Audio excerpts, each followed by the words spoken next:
lot because we saw one big piece of land.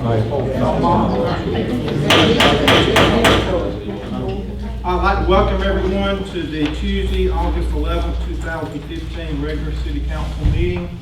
If you would, please stand for our invocation and pledge, and I'll ask Councilman Shirley to lead us in the invocation.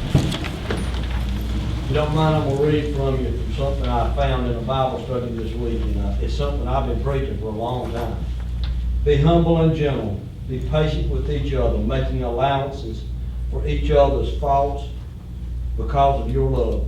Try always to be led along together by the Holy Spirit. And so be at peace with each other, one body. We're all parts of one body. We have the same spirit, and we have all been called to the same glorious future. For us, there is only one Lord, one faith, one baptism, and we all have the same God and Father who is over us all and in us all and living through every part of us. In a word, unity. I pledge Allegiance to the flag of the United States of America and to the republic for which it stands, one nation, under God, indivisible, with liberty and justice for all. Thank you. You may be seated.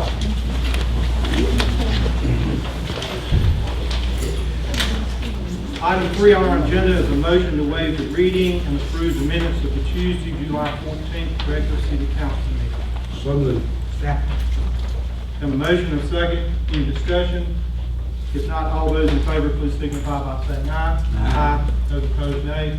There is no opposition. Item number 4, presentations, PD Regional Transportation Authority. Step forward, please. Yes, sir, that would be great. Very good. Thank you, Mayor Pro Tem and City Council members. It's a pleasure to be here. I was asked to come and explain briefly about the PD Regional Transportation Authority and how our services work. And to do that, I'm going to give you a very brief history.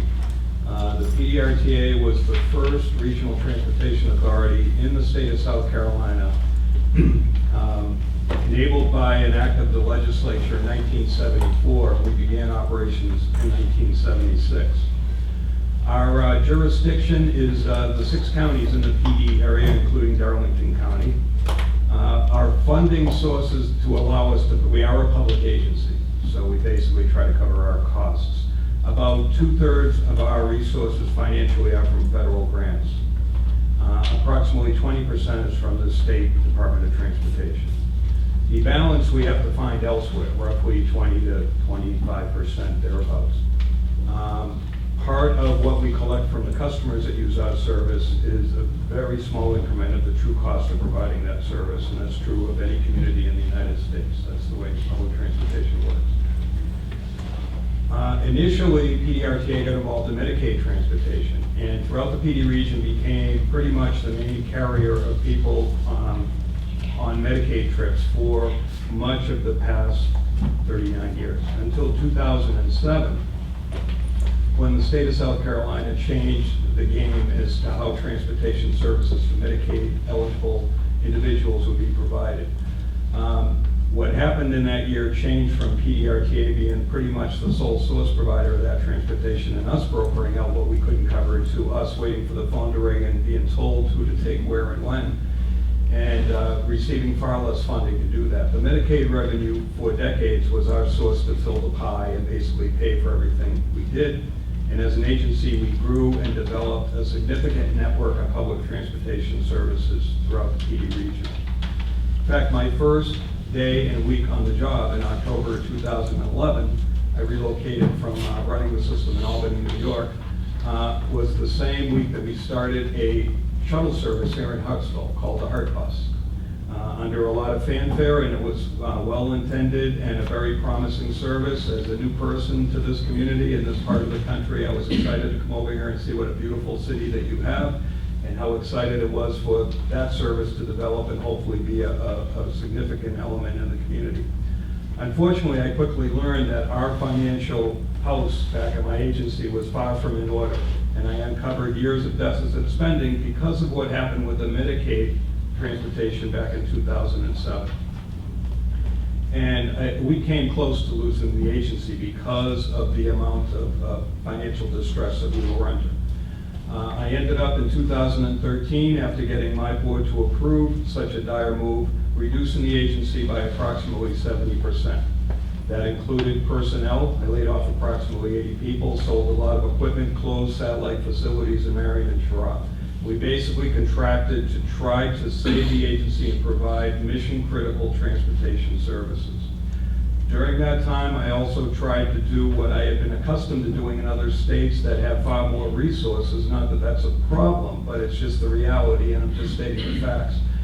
Transportation systems in Massachusetts, Pennsylvania, New Hampshire, and other places that I've operated, the states, to a large degree, are much more vested partners in providing the service in the community. And the communities themselves also make up the remaining funding sources.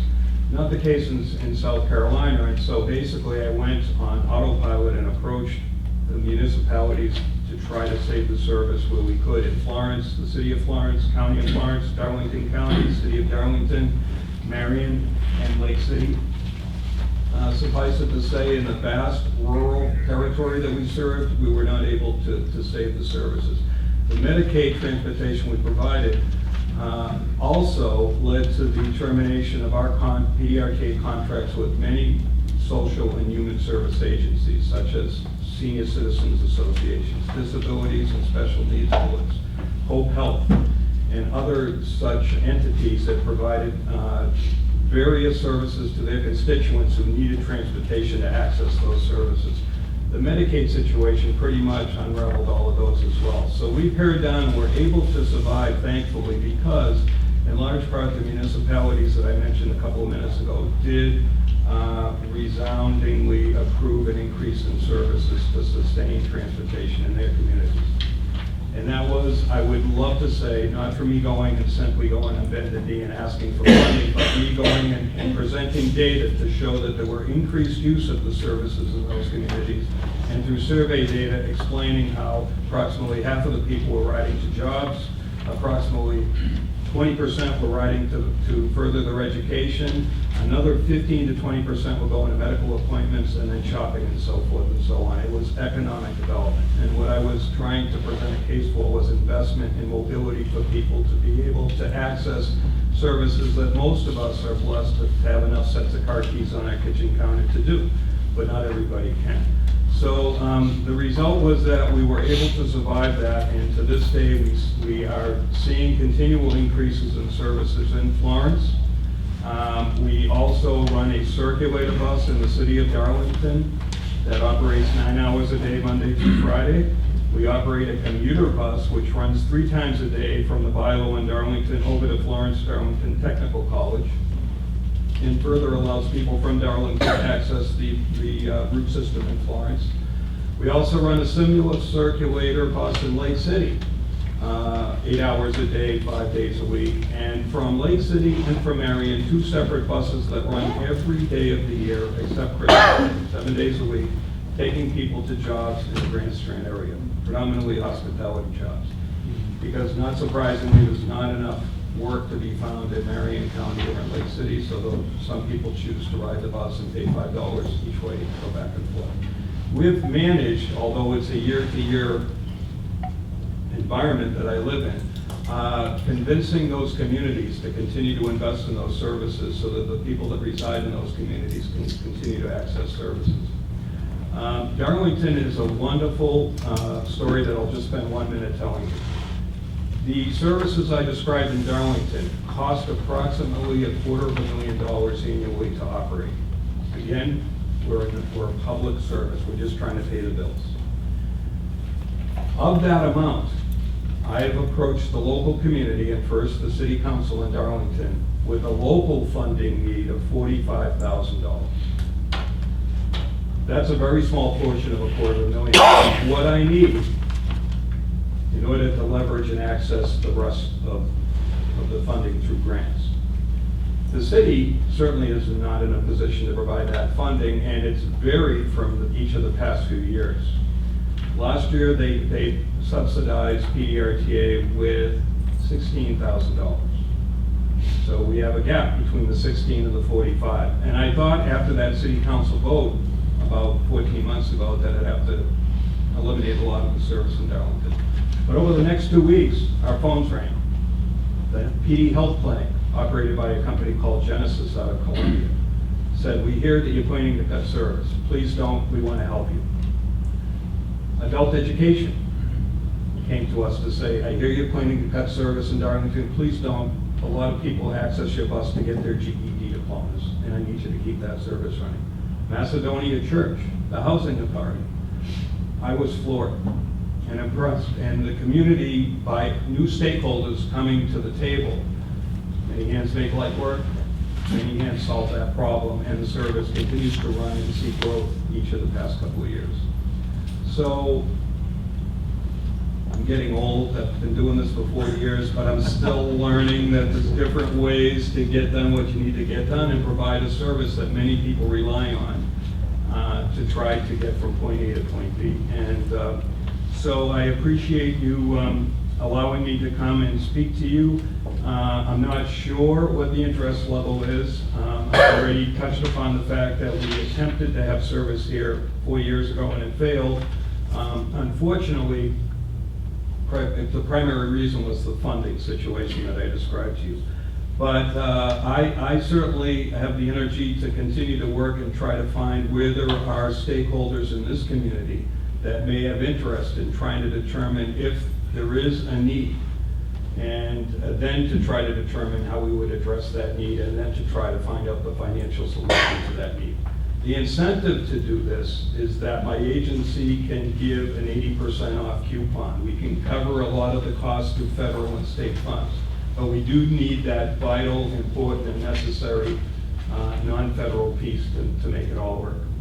On my way over here today, I scheduled an appointment at Carolina Pines Hospital to speak with an official there. They have interest in this discussion.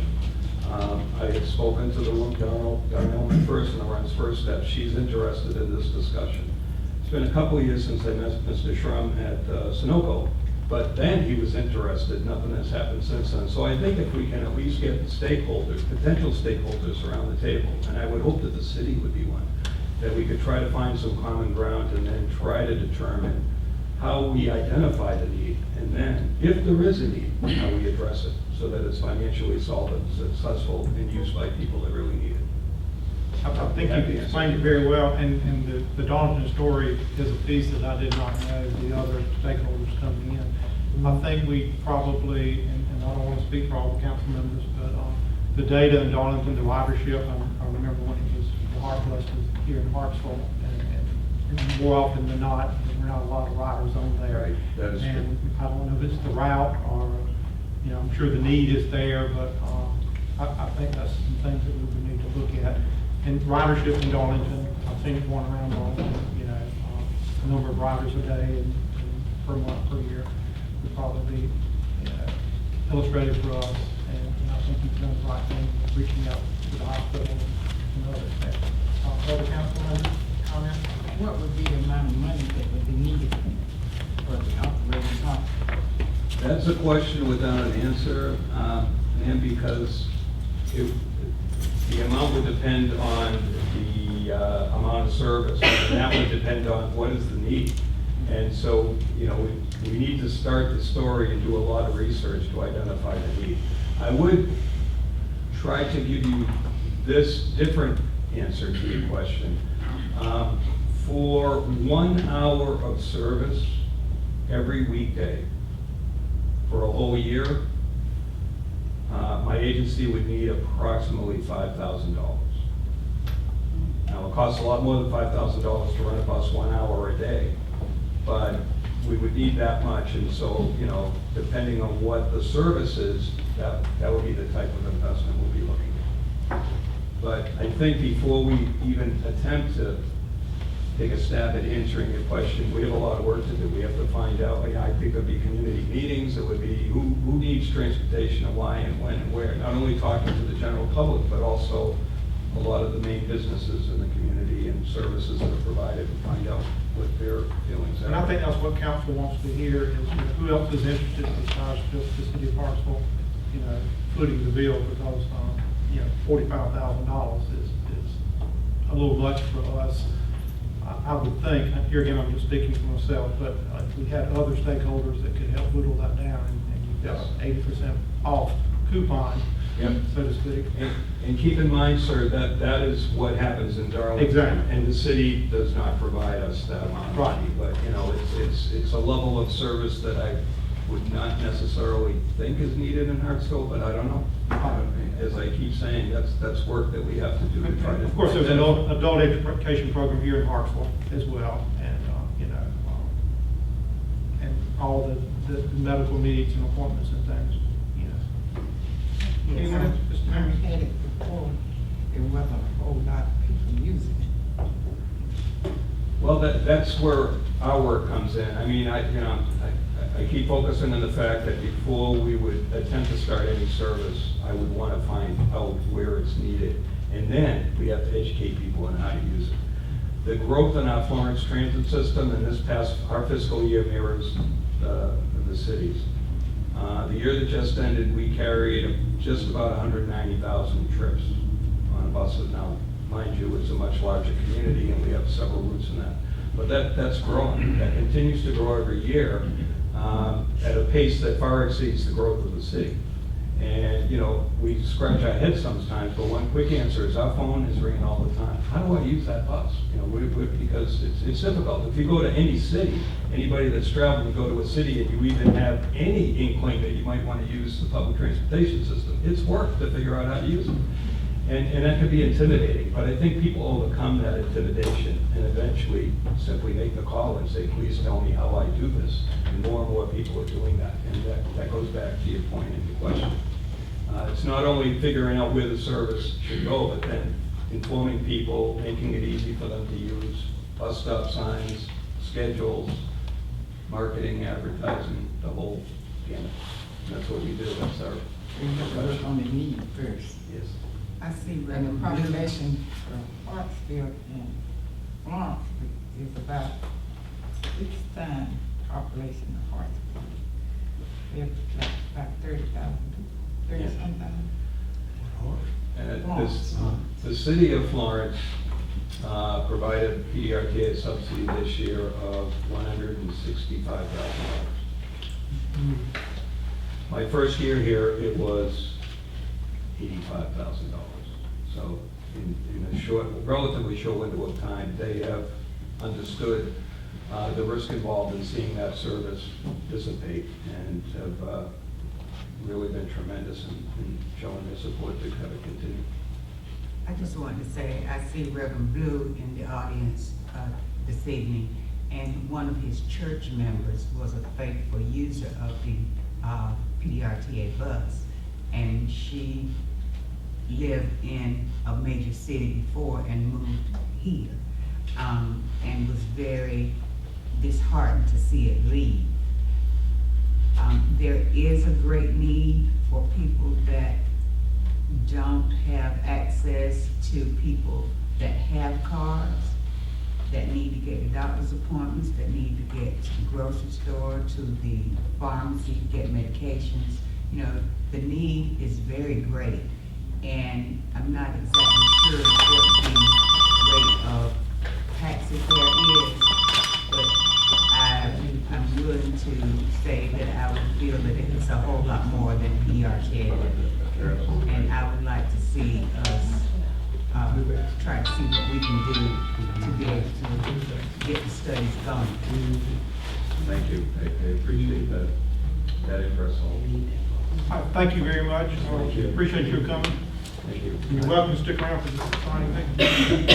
Should I wait for the trophy presentation? Do I get? That's gonna be a little later, but you did a great job today. Thank you very much. Okay, item number 5 on the agenda is a manager update. Sure, just real quick, I want to commend the police, fire, and public works. We had a crazy storm just a few weeks ago that no one was expecting. They worked throughout the night, getting things cleaned up and coming back the next day, and also bringing in a crew from Chesterfield County to help with the cleanup. So they did an amazing job. Also, all downtown hotels are now open, so it's exciting. There's not really any parking spots downtown, especially in the middle of the day. Sam Kendall's restaurant, I know that's been, something we've been, anticipating. It will not be open until probably December of this year. And Coker and Governor's School comes back this weekend, and so things should really be crazy, especially around the downtown. Also, 3 homes should be coming down soon. We're trying to find a new contractor for demolition. But 301 Jasper, 421 Brewer, and 414 Bell have received applications to participate in the demolition program for those 3, so we should probably send those out right now to have those come down. Could you repeat those addresses? 301 Jasper, 421 Brewer, and 414 Bell.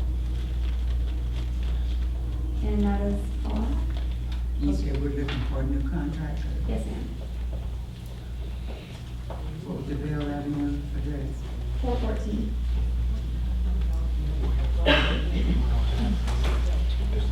Are we going to do that under a bid system? No, this is not through the city. Oh, that's right, your This is part. through the demolition program. Right. Yes, ma'am. All right, thank you. And Ms. Mack has asked for a moment.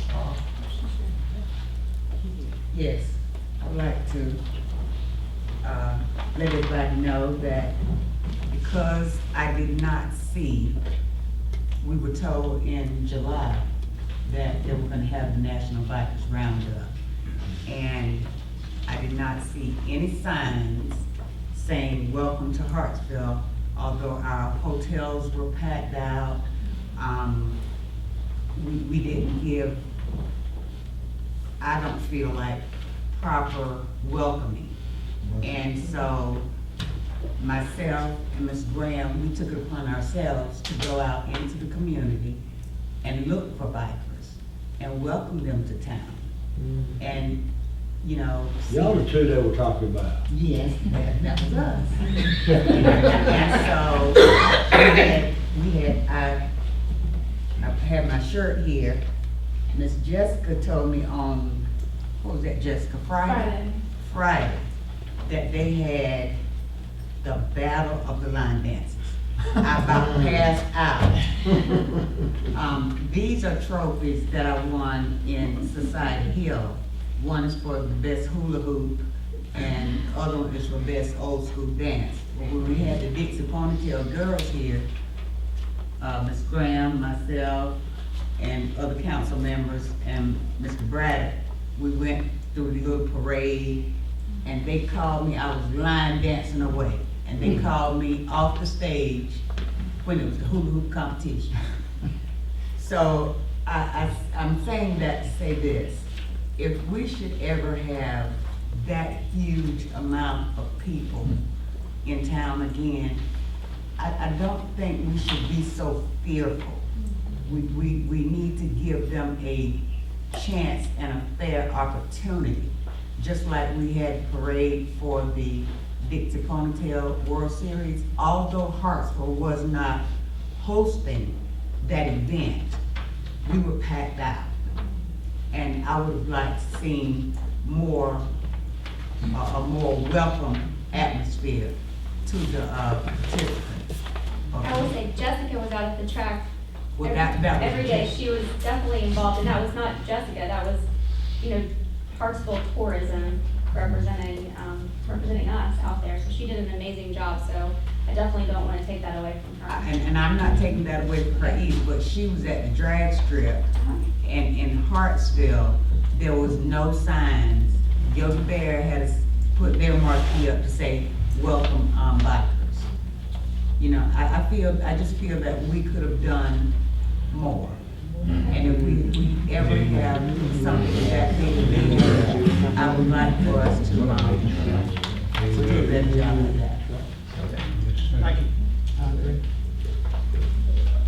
All right, next item on our agenda is the consent agenda, and it's received information, and as every month, there's a lot of good information in the packet, and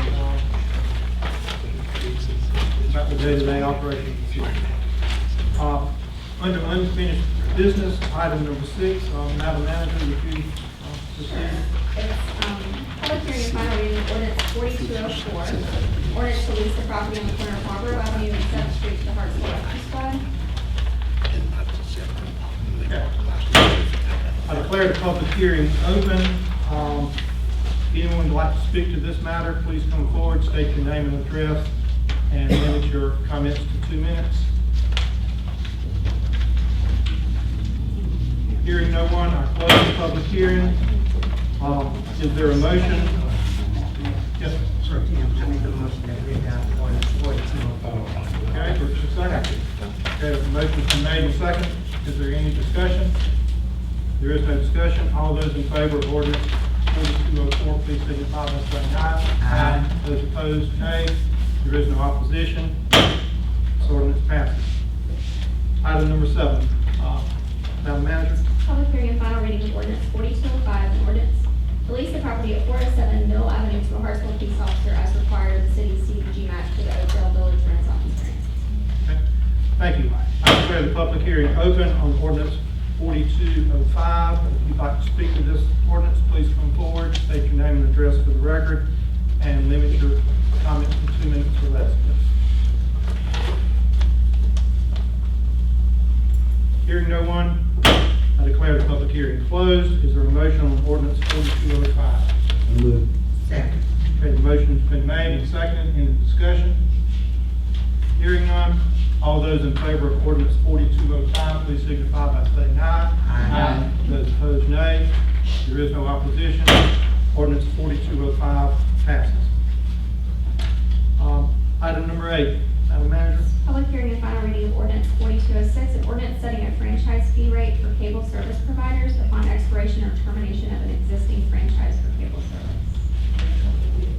I declare the public hearing open on ordinance 4206. If you'd like to speak to this ordinance, please come forward, state your name and address for the record, and limit your comments to 2 minutes or less.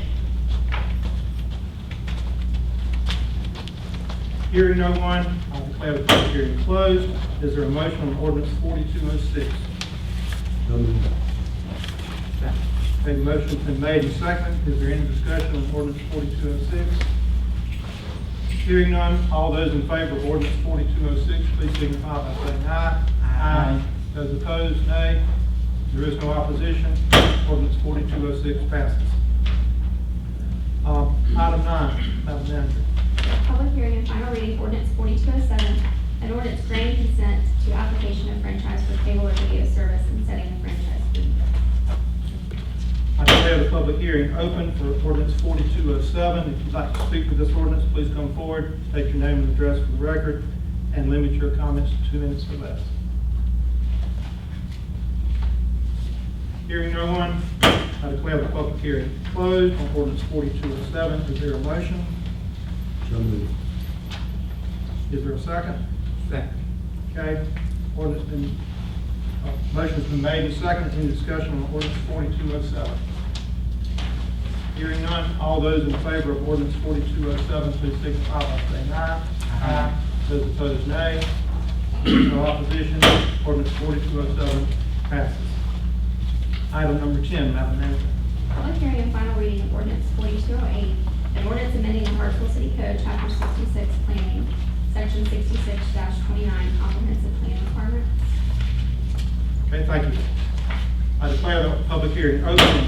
Ordinance 4208. If you'd like to speak to this ordinance, please come forward, state your name and address for the record, and limit your comments to 2 minutes or less. Mr. John? Yes, sir. I'd like to add an amendment to that. Not quite time yet. We've got to finish the public hearing, but Okay. and then we'll make a motion and a second, and then after that, that would be the proper time. Anyone like to speak to ordinance 4208? Hearing none, I declare the public hearing closed. Is there a motion on ordinance 4208? So moved. Second. Okay, it's been a motion and a second. Now, Mr. Shirley, if you have an amendment, this is Okay, the where proper- it ends with housing, land use, I'd like to add transportation and priority investment elements. The local planning commissioners, the local planning commission shall review the comprehensive plan or elements of it as often as necessary, but not less than once every 5 years, to determine whether changes in the amount, kind, or direction of development of the area or other reasons make it desirable to make additions or amendments to the plan The comprehensive plan, including all of its elements, must be updated at least every 10 years and adopted by reference in the Hartsville City Code. Okay, there is a motion to amend ordinance 4208. Is there a second? Second. It's been a second. Okay, is there any discussion on this amendment, ordinance 4208? Yes. Mr. Mayor Pro Tem, in looking at the transportation element of it, I see where it mentions, bike paths and, That will be the next ordinance. okay, This is just to change, okay. 4208. And as a word of explanation, I saw Mr. Boyd too come in earlier. I don't know where he is. Oh, there he is. Okay. Hiding in the corner. Okay, he went back as head of our planning department, our planning commission. I think what we're trying to do is make it in agreement with state code about the times that we need to completely revise the ordinance and the times that we need to review that. So just as a way of explanation. Okay. Hearing no other discussion, all those in favor of Mr. Shirley's amendment to ordinance 4208, please signify by saying aye. Aye. Any opposition by no? There is no opposition. The amendment to ordinance 4208 passes. Now we'll take up the ordinance itself. Is there any discussion on the ordinance itself? Here, okay, Madam Manager? No, go ahead. Okay. Hearing none, all those in favor of ordinance 4208, please signify by saying aye. Aye. All those opposed by nay. There is no opposition. Ordinance 4208 as amended passes. I thank council for going through that process there. Item number 11, Madam Manager. Public hearing and final reading of ordinance 4209. It's an ordinance to amend the Hartsville 2020 comprehensive plan to include the transportation element and the priority investment element. Okay. I declare the public hearing open on ordinance 4209. If you'd like to speak to this ordinance, please come forward. State your name and address for the record, and please limit your comments to 2 minutes or less.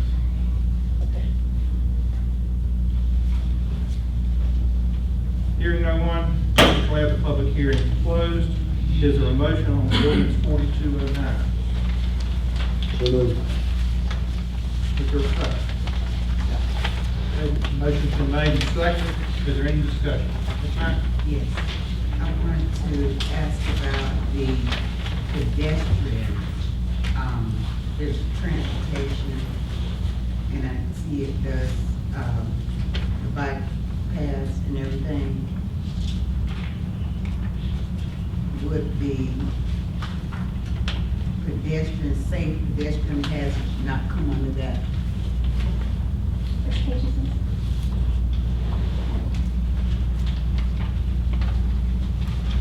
On the bike paths.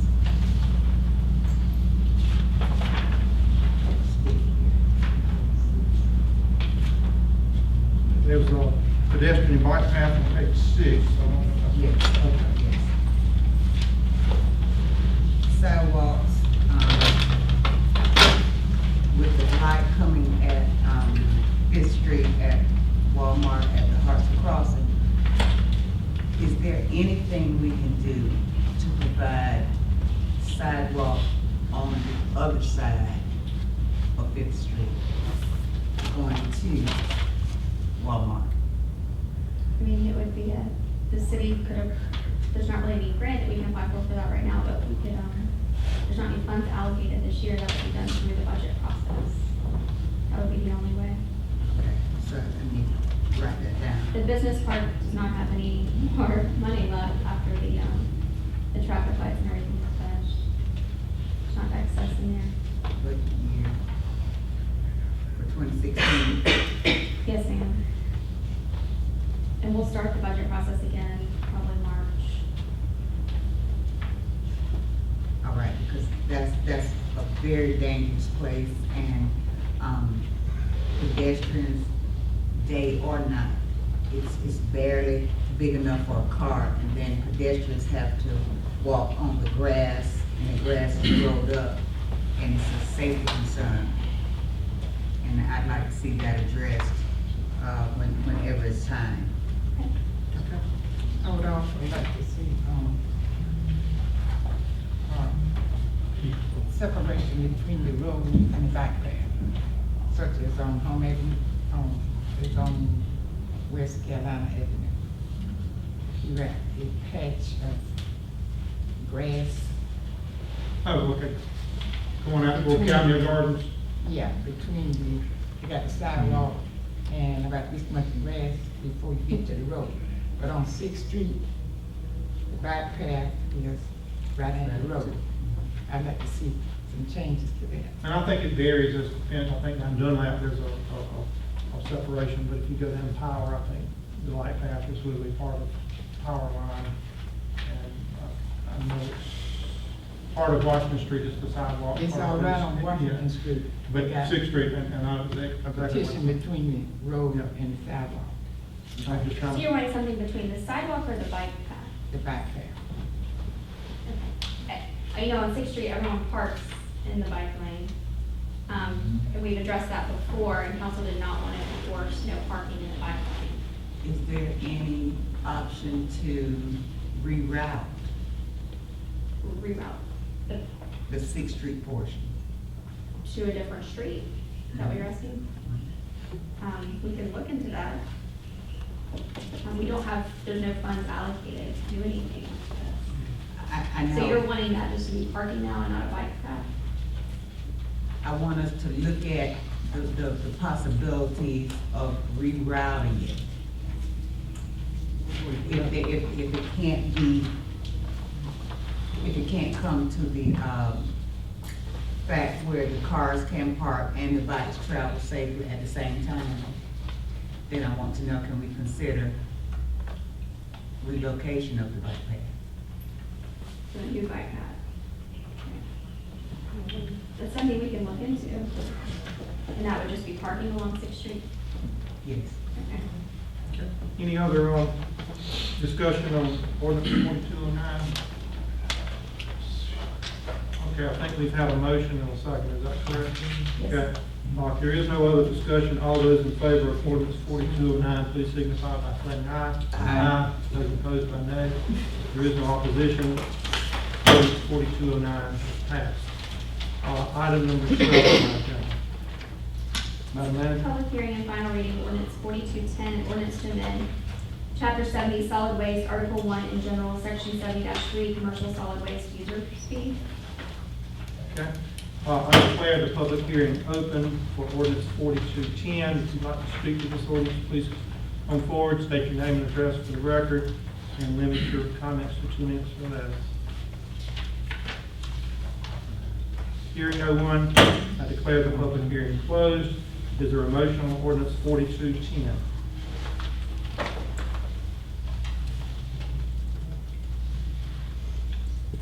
The chair will move to pass ordinance 4210. Is there a second? Second. Okay, the motion's been made and seconded. Any discussion on ordinance 4210? Hearing none, all those in favor of ordinance 4210, please signify by saying aye. Aye. All those opposed by nay. Nay. Please let the record show that Ms. Mack voted nay. The chair declares ordinance 4210 passed. Under new business, item number 13 on the agenda, Madam Manager. Sure, first reading of ordinance 4211, an ordinance to adopt and approve the airport hangar land lease for property located at 1083 Hartsville Airport Road at the Hartsville Regional Airport. And our chair of the airport commission is here to present on this. Okay, great. Item. Yeah, please come forward. Lee Gardner, the chair of the Airport Advisory Committee. Yep. Please come forward, Mr. Gardner. Dr. Gardner. And I'm here to answer any questions that anyone may have concerning this airport hangar land lease. This particular contract is the result of 2 pilots about a year ago stating they'd like to build a hangar for themselves, private hangars. And the airport committee and the city realized that the contract that we used before, which was done in 1997, was woefully it's not what we needed. So, a lot of work from Gina Tiller, numerous meetings, probably 10 different revisions, approval by Hartsville Legal. We now have a contract that we think is good for the hangar owner and for the city. And I think that we can use this in years to come. Okay. Any questions of Dr. Carter? I know this has been a concern for a long time, and I appreciate all the work that went into it. I know it's not an easy task, getting something this together like this that would be agreeable to the flying community and the city of Hartsville and the public at large. One thing this will do is provide, although it be small, a revenue stream back to the city for the leasing of the ground that handles the building. Lee Gardner for president. I said small. Nothing wrong with the positive revenue stream. Why did they not have leases before? Well, we've had a lease, but the one before, that we're operating on right now is a 25-year lease. And, the hangars were built by the hangar owners. And the city donated the property or leased the property to the, hangar owner at $0 for 25 years. At the end of that 25-year period, then the ownership of the hangar reverts to the city. That was the way it was done in the past. And, I really can't tell you why that thing was like that in 1997, but. Pretty good deal. Well, you seen the old hangar, it's not really that good a deal. Okay. Well, They're worn down now. Yeah, definitely. Okay. Any other questions of Dr. Gardner? Thank you for your work on this and always, and thank you for all your work you've done in the past on the Airport Commission. Thank you. Okay. Is there a motion on ordinance 4211? So move. Okay, a motion's been made and seconded. Any discussion? Just like to thank Gina again for her work on this. I know it's a thankless task, but we want to say thank you. All those in favor of ordinance 4211, please signify by saying aye. Aye. Those opposed, by nay. There is no opposition. Ordinance 4211 is passed. Item number 14 on the agenda. Madam Manager. Sure, it's resolution 8-15-01, approval of bid award to Hardscapes of Georgia for repairs to the Veterans Memorial. We have tried to work with the contractor architect, and we feel like it's best to hire this company to repair it. The funding would come from the Cargill Fund. It can only be used over on Cargill, and there is enough funding in there to cover the cost of the repairs. If you haven't seen the Veterans Memorial, it's in terrible shape. Question on included in the repair, are they gonna put a cap over the existing concrete blocks? If they don't, it'd be futile. James, I don't think James is here. Gina may know, they've been working with the contractor, I've never met with them, but, they're removing the old cast in, you see the quote? Replacing with new caulk joints and cleanup is what the quote calls for. These are people that actually do monuments. Before, we had people that had never done monuments. So they feel like this will repair. It is a needed repair. It's a very vital part of our downtown and honors the veterans that have served our country. Yes, it's Yeah. filled up on wire. Yeah, I went down there and looked at it. It's, I'm glad we're moving forward on this. We've been working, and this has been ongoing for 2 years, issues with it, trying to get it repaired, and we don't feel like we can do that anymore, so we need to hire someone to actually do it. All right, let's get a motion. If there's further discussion, we can do it there. I don't think we've got a motion yet. Is there a motion on resolution 08-1501? So move. Is there a second? The chair will second this. Okay, now, any further discussion? Yes, I've been over at the Veterans Memorial, and I saw the wire holding, Right. and Councilman Braddock and I had a conversation about that. When you put and install that type of monument or whatever, you know, the materials are supposed to be tested for heat tolerance and cold tolerance. And the contractor should have been held to that. And if they didn't present that, then that was not a good deal for us. Now we're coming back and having to spend more money and get someone else. I just would like to have seen them study their process out and know what it was and being able to present us with the right information. I visited the monument this fall. I represented Cora Foundation, who was in town in July, and looking at some of the problems in there. And, you know, nobody will really know until you take some of the fronting off what's going on. But he recommended a professional restoration of it. You know, just his eyeballing it at that time. So, okay, any other discussion on resolution 08-1501? Is there a motion or a second? All those in favor of resolution 08-1501, please signify by saying aye. Aye. Those opposed, signify by saying nay. There is no opposition. Resolution 08-1501 passes. Item number 15, please, Madam Manager. Resolution 08-1502, approval to apply for the FY 2015 Community Development Block Grant Program to support South Parkville neighborhood revitalization efforts. Okay. Is there a motion on resolution 08-1502? So moved. Second. Okay. There's been a motion on second. Any discussion? Hearing none.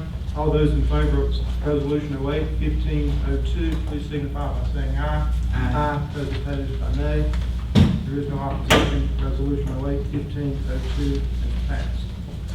Item number 16 on the agenda is a motion to enter executive session pursuant to South Carolina Code Freedom of Information Act 30-4-7A12, discussion of proposed contractual arrangements with the surveillance company and also city-owned real estate, appointments to the Board of Appeals regarding technical enforcement, and PD Regional Transportation Authority, and receipt of legal advice relating to pending litigation. Is there such a motion?